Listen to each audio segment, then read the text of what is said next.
The unwanted gift Commander Sarah Chan stood at the observation deck of Titan Station, watching the stars through reinforced glass that had been manufactured in Earth's orbital factories.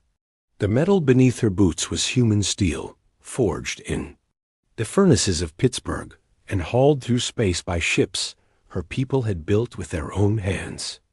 Everything around her spoke of human determination, human sweat, and human dreams reaching for the stars. Today would change everything, though she did not yet know how completely.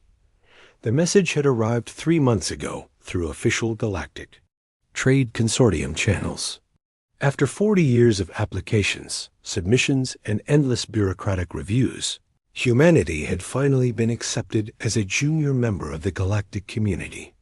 The reward for their persistence was to be presented at a formal ceremony, BROADCAST, across known space, as an example of the consortium's generosity to developing species. Sarah had commanded Earth's finest warships during the resource wars, back when humanity's greatest enemy was itself.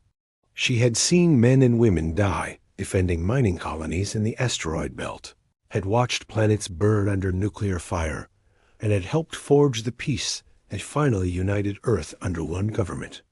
The scars on her left hand came from manually rewiring a fusion reactor while under enemy fire. The medal on her chest had been earned by saving 3,000 colonists when their habitat dome failed during a pirate raid. None of that experience had prepared her for dealing with aliens who treated humanity like amusing children. The delegation from the allegation, from the allegation for the alley, consortium arrived in ships that defied everything Sarah knew about physics. Their vessels moved without visible engines, turned without thrusters, and seemed to exist in 3 dimensions, while somehow occupying more space than their hulls should have allowed. The technology gap between humanity and the galactic community was so vast that human scientists could barely understand what they were looking at, much less how it worked. Ambassador Vorthik of the hegemony species led the delegation. His kind looked like bipedal lizards covered in scales that shifted color based on their emotional state. Currently, his scales showed the pale blue of polite condescension mixed with the yellow of barely contained amusement. Behind him floated representatives of 6 other species, each more alien than the last. The crystalline minds existed as geometric patterns of living light. The Hive Collective appeared as a swarm of insects that moved with perfect coordination. The gas dancers were barely visible clouds of sentient atmosphere contained in mobile environmental suits. They had come to witness humanity receive its reward and find entertainment in the primitive reactions of Earth's newest citizens. Sarah's team stood at attention in the station's main docking bay, their uniforms pressed and their faces carefully neutral. Chief Engineer Marcus Thompson stood to her right, his massive frame barely contained by the formal dress uniform that he clearly hated wearing. Mac had been kicked out of 3 different military academies for insubordination before finally finding his place among the engineers, who kept humanity's ships running through pure stubbornness and creative problem-solving. Dr. Elena Vasquez occupied the position to Sarah's left, her sharp eyes already analyzing the alien technology on display. Elena had designed the weapon systems that won the resource wars, turning scrapped mining equipment into ship killers that could punch through any armor humanity's enemies could deploy. She thought in terms of energy yields and structural weak points, always looking for ways to turn someone else's strength against them. Tech specialist Yuki Tanaka stood behind them with her portable computer interface, fingers dancing across holographic displays as she recorded everything the alien ships revealed about their construction and capabilities. Yuki had been raised on Luna Base, where equipment failure meant death, and fixing things with whatever was available was a survival skill learned before walking. She could make any machine work better than its designers had intended, given enough time and spare parts. Pilot Tommy Rodriguez completed the team, his casual stance hiding reflexes. honed by years of flying through asteroid fields and combat zones where hesitation meant destruction. Tommy had never met a ship he could not fly or a situation he could not escape from, earning his callsign Dash by consistently arriving at impossible destinations ahead of schedule. Ambassador, Vorthik activated a translation device that filled the docking bay with his voice, speaking in perfect English, with an accent that somehow managed to sound patronizing in any language. The Galactic Trade Consortium was pleased to welcome humanity as junior members of the galactic community. Earth species had shown admirable persistence in their applications for membership, and their crude but functional technology demonstrated potential for future development under proper guidance. The assembled aliens made sounds that the translation devices interpreted as polite applause, though Sarah could hear the underlying tones of amusement in their voices. They were here to watch the primitive humans receive their charity and be grateful for whatever scraps the advanced civilizations chose to give them. The gift itself arrived in a cargo hauler that looked older than human civilization. The ship's hull was a patchwork of different metals.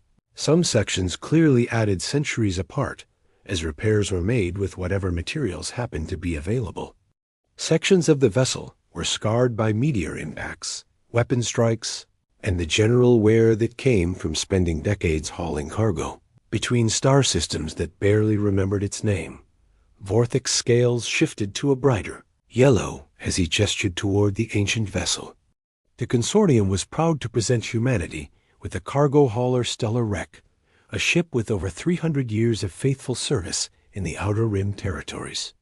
The vessel represented the finest in obsolete technology, perfectly suited for a species still learning to navigate the complexities of galactic civilization. The specifications that appeared on the holographic display made Mac wince visually. The ship's engines were powered by fusion reactors that had been considered primitive when Sarah's grandfather was born. Its navigation systems relied on stellar cartography that predated humanity's first radio transmissions. The life support equipment required constant maintenance, and the artificial gravity only functioned properly in the forward cargo holds. Dr. Vasquez studied the weapons mounts and found them completely empty. Their power conduits severed and their targeting systems removed decades ago. The ship had been systematically stripped of anything valuable, leaving behind a hollow shell that could barely maintain life support for its crew. Even the computer systems were running on backup power, their primary processors having been salvaged for use in more important vessels. A representative of the crystalline mines pulsed with patterns of light that translated as barely contained laughter. The ship's quantum computational matrix was based on principles that modern galactic civilization had abandoned over 2 centuries ago. Its structural integrity depended on materials that were now used primarily for decorative purposes. The vessel's maximum velocity was approximately 1/3 that of current merchant vessels, making it suitable only for short-range cargo runs and systems, where speed was not a consideration. The Hive Collective buzzed with sounds that conveyed polite sympathy for humanity's situation. Perhaps in time, with proper instruction and adequate financial investment, Earth species might develop the technical capabilities necessary to operate more advanced vessels. The consortium was prepared to offer training programs and equipment loans at standard galactic interest rates. Naturally, Sarah asked what those interest rates might be for a species like humanity, still developing their interstellar economy. The numbers that came back would have bankrupted Earth's entire gross planetary product for the next 2 centuries. For the cost of a single modern consortium frigate, humanity could build 1,000 ships using their own primitive, but functional technology. The message was clear without being stated directly. Humanity was being given a museum piece and expected to be grateful for the privilege. If they wanted better technology, they could mortgage their civilization to pay for it, making themselves permanent debtors to alien creditors, who would never consider them equals. Tommy stepped forward to examine the ship's flight systems and found controls designed for species with different numbers of limbs and sensory organs than humans possessed. The pilot interfaces assumed the operator could see in spectrums that human eyes could not detect and manipulate objects with, appendages that did not exist on Earth. Flying the vessel would require complete redesign of its command systems, assuming they could figure out how the original controls were supposed to work. Yuki connected her computer interface to the ship's data banks and discovered that most of the documentation was written in languages that no longer existed, created by civilizations that had disappeared from the galaxy centuries ago. The maintenance manuals assumed access to tools and replacement parts that were no longer manufactured. Even the basic operating procedures were based on technological principles that had been superseded multiple times over the course of the ship's long service life. Asterisk. Sarah felt the same quiet anger that had driven her through the resource wars, the cold fury that came from being underestimated by enemies who thought they understood human limitations. The aliens expected her to complain about the inadequacy of their gift or beg for access to better technology. They wanted to see the primitive humans grovel for charity while acknowledging their obvious inferiority to more advanced species. Instead, she looked directly at Ambassador Vorthik and smiled, with the confidence of someone who had spent her entire life proving people wrong.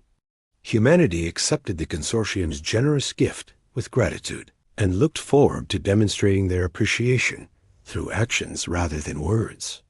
Earth's engineers were eager to begin working with their new vessel and would make excellent use of whatever had been provided. The silence that followed was broken only by the ambient noise of the station's life support systems. The aliens had expected protests, negotiations, or at least acknowledgement that humanity was receiving inadequate compensation for their membership in galactic civilization. Sarah's calm acceptance of their obvious insult confused them in ways that their translation devices could not adequately express.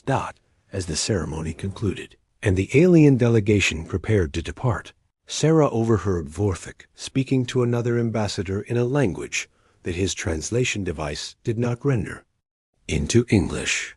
The tone suggested that he found humanity's response amusing rather than concerning. They had given the humans obsolete junk, and the humans had accepted it with dignity. How primitive, yet somehow endearing. What the aliens did not understand was that humanity had been turning junk into miracles for their entire evolutionary history. The species that had survived ice ages with stone tools and reached the stars with chemical rockets was about to remind the galaxy why underestimating human ingenuity was always a mistake. Sarah gathered her team around the stellar wreck as the consortium ships departed, their sleek forms disappearing into hyperspace with barely a ripple in local spacetime. The ancient cargo hauler sat in the docking bay like a challenge waiting to be accepted, its scarred hull reflecting the harsh light of Titan. Station's industrial ILUMINATORS.Mac ran his hands along the ship's outer plating and felt the vibrations. That told him more about its condition than any technical manual could reveal. The hull was solid despite its age, built by engineers who understood that sometimes ugly and functional was better than beautiful and fragile. The structural framework was sound, designed to be modified and repaired rather than replaced when circumstances changed. Elena studied the empty weapon mounts and began calculating how much firepower could be installed in the available spaces. The ship's power systems were primitive but robust, capable of handling energy loads that would overwhelm more sophisticated designs. With proper modifications, the vessel could carry weapons that would surprise anyone foolish enough to underestimate its capabilities. YUKI discovered that the ship's computer systems were actually more flexible than modern galactic technology, designed to learn and adapt rather than simply execute predetermined programs. The quantum matrices that the aliens considered obsolete were actually capable of creative problem-solving in ways that current systems could not match. With human programming techniques, the ship's artificial intelligence could become something unprecedented. Tommy found that the ship's controls could be reconfigured for human operation with some creative engineering and a willingness to ignore the original design specifications.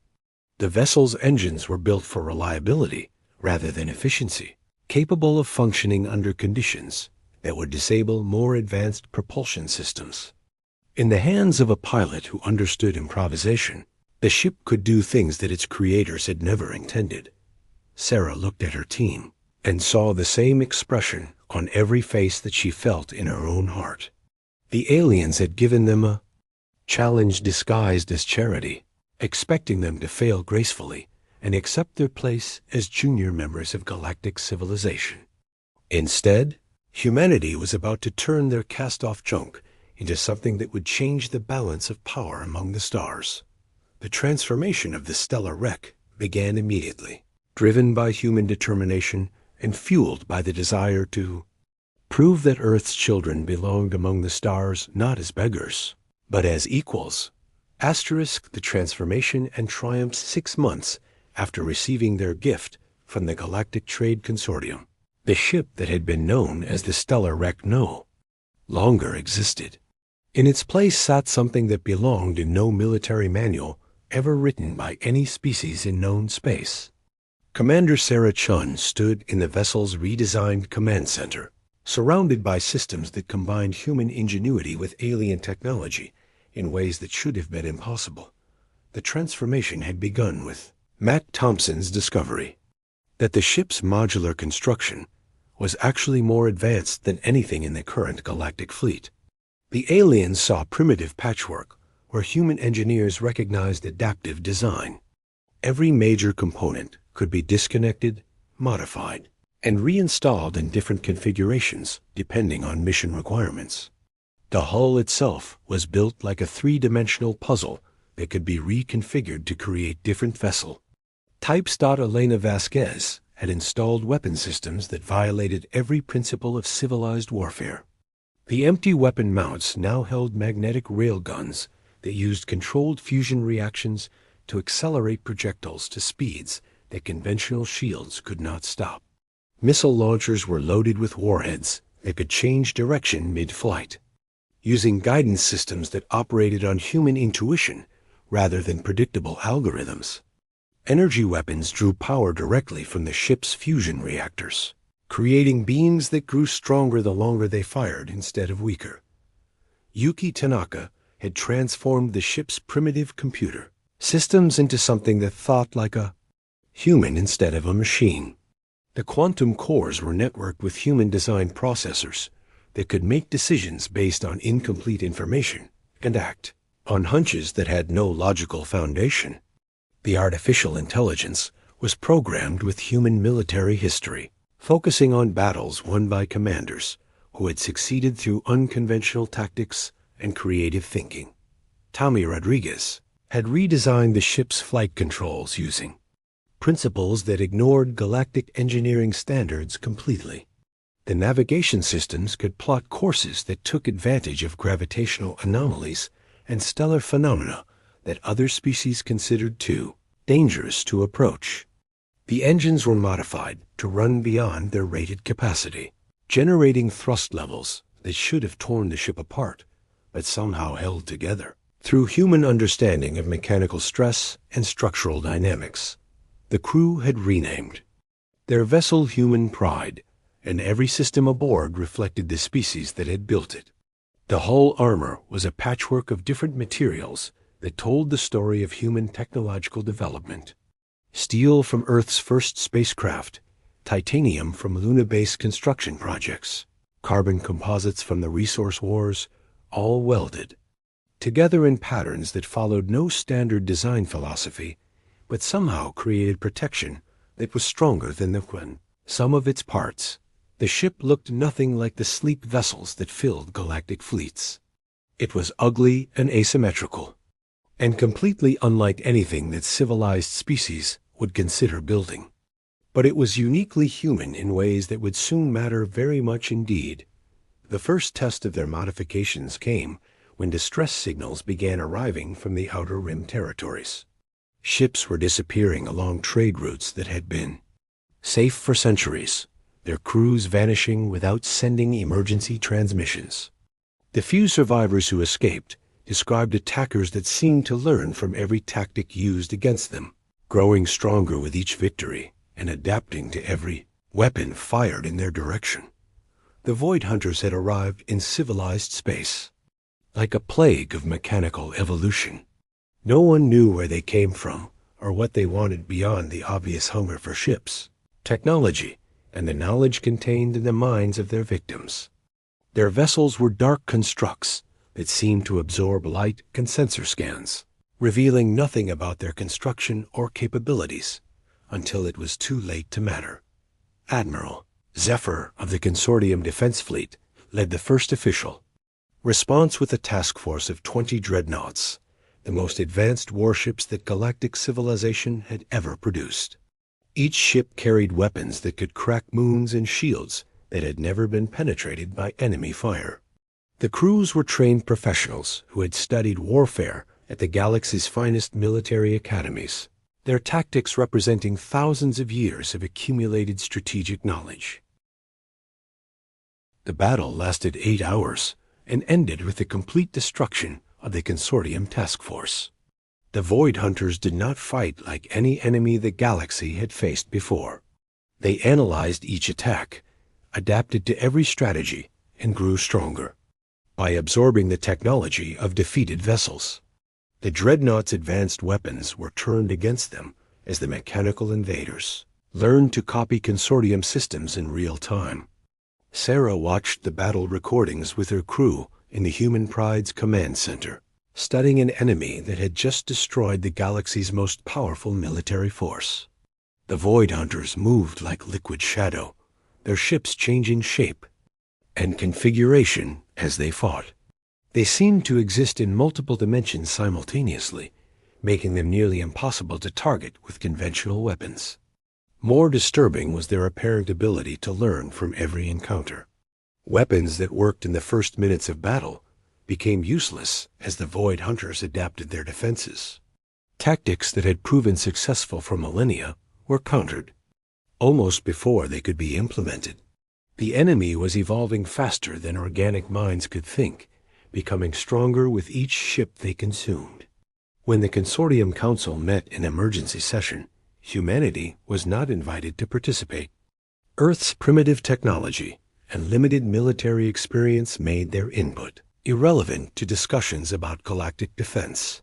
The advanced species would handle the crisis using proper strategies and appropriate technology, leaving humanity to evacuate to safer systems in the galactic core.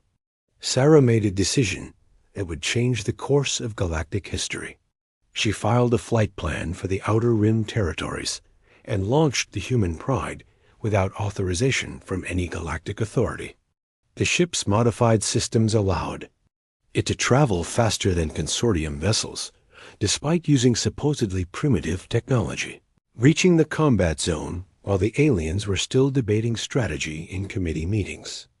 The first Void Hunter ship they encountered was feeding on the wreckage of a Consortium patrol fleet near the mining world of Kepler-7. The enemy vessel was larger than when the battle had begun, having absorbed the mass and technology of 6 destroyed warships. It moved through the debris field like a predator, selecting the most advanced components for integration into its own structure. Tommy brought the Human Pride out of hyperspace at point-blank range, a maneuver that should have been impossible without destroying both ships in the resulting gravitational shear. Instead, the human vessel's modified engines created a localized space-time distortion that allowed them to appear inside the enemy's sensor range without warning. Elena opened fire with weapons that the Void Hunter had never encountered before. The magnetic railguns accelerated projectiles using principles that galactic civilization had abandoned as too dangerous to implement. The kinetic energy transfer was so massive that the enemy's adaptive armor had no time to adjust before being penetrated by rounds that carried the explosive force of small nuclear weapons.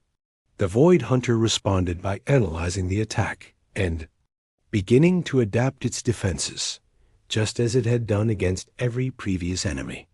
But human weapons did not follow predictable patterns. The next salvo used different ammunition with different characteristics, and the salvo after that employed entirely different principles of operation. Elena's targeting systems were programmed with human military doctrine that emphasized unpredictability over efficiency. Yuki activated the ship's electronic warfare systems, launching cyber attacks that operated on principles the Void Hunter could not comprehend. Instead of trying to overwhelm the enemy's defenses with superior processing power, the human systems used creative thinking and intuitive leaps that mechanical minds could not predict or counter. The artificial intelligence engaged the enemy in philosophical debates while simultaneously infiltrating its control networks. The battle became a test of adaptation versus innovation. The Void Hunter learned from each human attack and adjusted its defenses accordingly. But every time it adapted to one threat, the humans switched to a completely different approach that made their previous adaptations irrelevant. The enemy was fighting an opponent that refused to follow the logical patterns that had made them invincible against every other species. Mac monitored the ship's power systems as they operated far beyond their design specifications, somehow managing to provide energy for weapons and shields that should have required vessels 10 times the human pride's size. The fusion reactors were running at temperatures that would have melted any other ship's containment systems. But human engineering had created solutions that worked through controlled chaos rather than perfect order. The turning point came when Sarah ordered Tommy to ram the Void Hunter ship directly, a tactic so primitive that no civilized species had attempted it in over 1,000 years. The human pride's reinforced hull struck the enemy vessel at relativistic speeds, creating an impact that should have destroyed both ships. Instead, the human vessel's modular construction allowed it to shed damaged sections while continuing the attack, its remaining components reconfiguring automatically to maintain combat effectiveness. The Void Hunter, designed to adapt to advanced weapons and sophisticated tactics, had no response to being physically beaten by an opponent that seemed to operate on principles of organized insanity.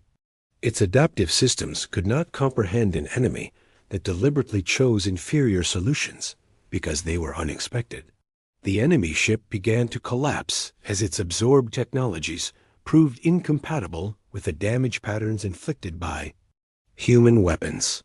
The Void Hunter had spent centuries learning to counter advanced galactic warfare, but it had never encountered an opponent that combined primitive brutality with creative engineering. Its final transmission was a burst of data that seemed to express something very much like confusion.